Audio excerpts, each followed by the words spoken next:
దేవునికి స్తోత్రం. దేవుని నామానికి మహిమ కలుగును గాక.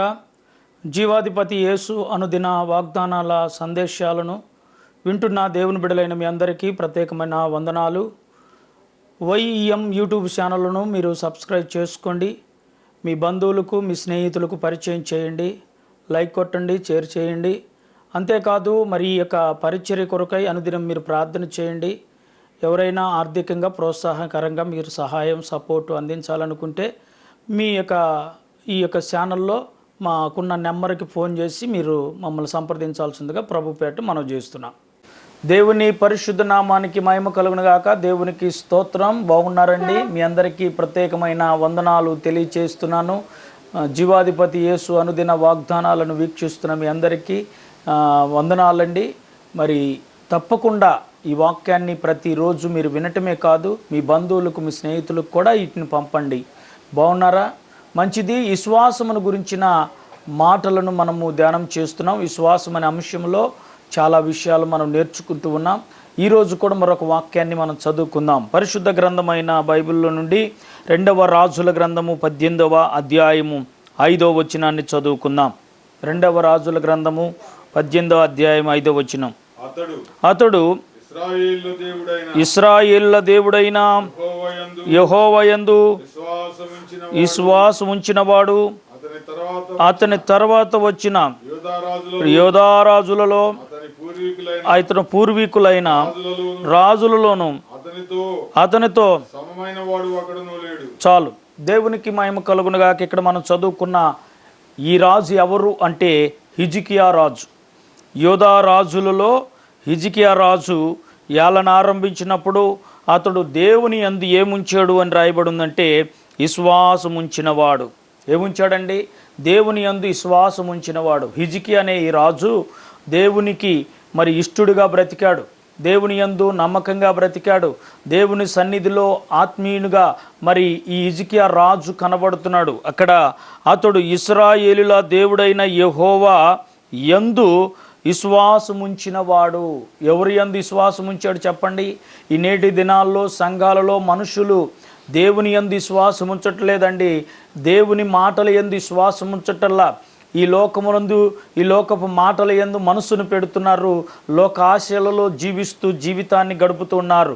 నా ప్రియ దేవుని బిడ్డలారా, ఈరోజు వాక్యం వింటున్న నా ప్రియ సహోదరి సహోదరుడా, నువ్వు దేవుని యందు విశ్వాసం కలిగిన బిడ్డగా బ్రతకాలి.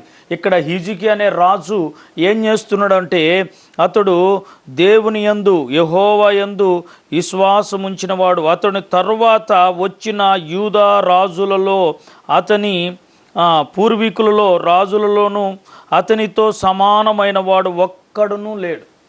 అంటే ఇంకా తర్వాత హిజ్కియా తర్వాత ఇంకా కొంతమంది రాజులు వచ్చారు. వాళ్ళల్లో కూడా హిజ్కియా వంటి వారు సమానులైన వారు ఎవరును కూడా లేరు. కారణం ఏంటి? హిజ్కియాను గురించి అంత శ్రేష్టమైన మాటలు పరిశుద్ధాత్మ దేవుడు ఇక్కడ ఎందుకు బయలుపరిచాడు అంటే హిజ్కియా మంచిగా పరిపాలన చేసేటప్పుడు అతడు దేవునికి ప్రాధాన్యత ఇచ్చాడు, కానీ ఇక లోకంలో ఉన్న దేనికి ప్రాధాన్యతనివ్వలేదండి. లోకంలో ఉన్న దేనికి ప్రాధాన్యతనివ్వాల. దేవుని మీద చాలా మనసు పెట్టిన వాడుగా హిజ్కియా మంచి పనులు చేశాడు. అతని పాలనలో అతడు చేసిన పాలనలో దేవునికి లోబడి నడిచాడు. అందుకనే హిజ్కియాను బట్టి దేవుడు ఎంతో సంతోషించాడు. మరలా హిజ్కియాకు మరణకరమైన రోగం వచ్చినప్పుడు కూడా అతని మొర విన్నాడు దేవుడు. అతని ప్రార్థన ఆలకించాడు దేవుడు. అతని కన్నీటిని చూశాడు దేవుడు. వెంటనే మరలా హిజ్కియా తప్పుదిద్దుకోగానే 15 సంవత్సరాలు హిజ్కియాకు దేవుడు మరలా ఆయుష్ని కూడా అనుగ్రహించాడు.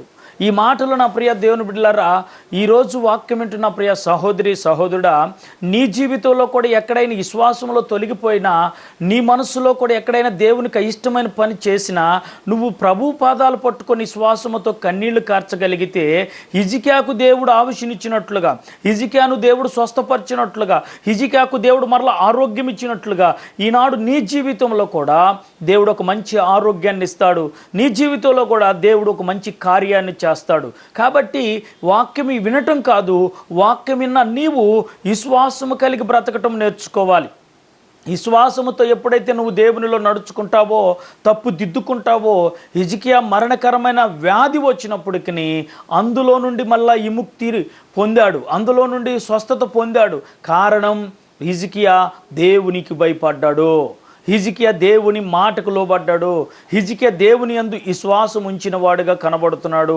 అందుకే దేవుడు హిజ్కియా ప్రార్థన ఆలకించాడు, హిజ్కియా కన్నీటిని దేవుడు చూచాడు, హిజ్కియాకున్న ప్రాణాప్రయం నుండి తప్పించి అతన్ని స్వస్థపరిచి 15 సంవత్సరాల ఆయుష్ని పొడిగించాడు. ఈ రోజున విశ్వాసులమని పేరుకు చెప్పుకుంటూ వాక్యాన్ని త్రోసివేసి బ్రతుకుతున్నామేమో, వాక్యములో దేవునికి లోబడకుండా బ్రతుకుతున్నామేమో.